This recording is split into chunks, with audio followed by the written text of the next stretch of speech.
क्या आप जानते हैं रामकृष्ण परमहंस सिर्फ संत नहीं बल्कि शक्ति के सबसे बड़े साधकों में से एक थे। मां काली उनके लिए कोई देवी नहीं थी, वे खुद जागृत चेतना थी। लेकिन क्या आप जानते हैं कि उन्होंने अपने जीवन में कामाख्या देवी की तांत्रिक साधना भी की थी? आइए आज आपको बताते हैं वो सच्ची और रहस्यमयी बातें जो बहुत कम लोग जानते हैं। रामकृष्ण परमहंस का असली नाम था गदाधर चट्टोपाध्याय। जब वो सिर्फ 20 साल के थे तो उन्होंने दक्षिणेश्वर मंदिर में मां काली की मूर्ति की सेवा शुरू की। लेकिन सेवा उनके लिए कर्म नहीं, प्रेम बन गया।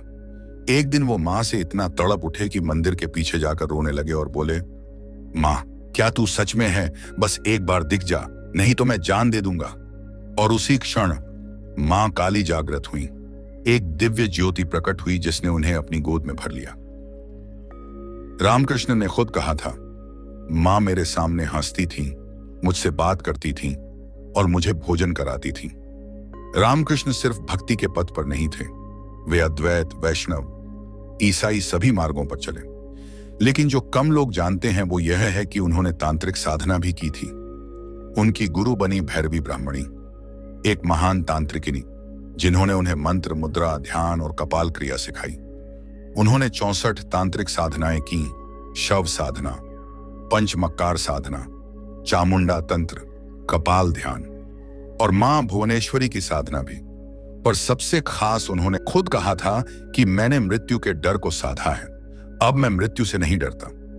बहुत कम लोग जानते हैं कि रामकृष्ण परमहंस कामाख्या देवी मंदिर भी गए थे। यह बात उनके शिष्य स्वामी सर्वानंद की डायरी में मिलती है।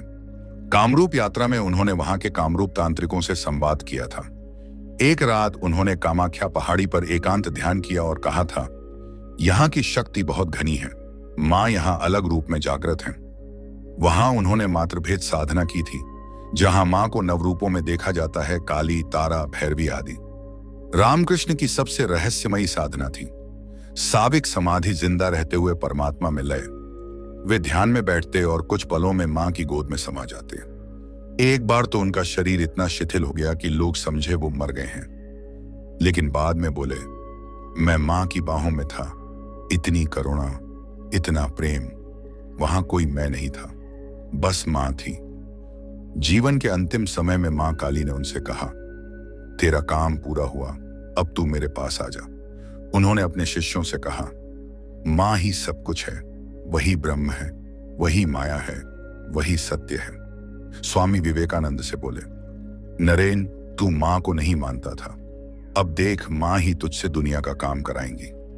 रामकृष्ण परमहंस सिर्फ संत नहीं, वो मां के वो बालक थे जिन्होंने शक्ति को जिया था, देखा था और साक्षात मां की गोद में समाधि ली थी।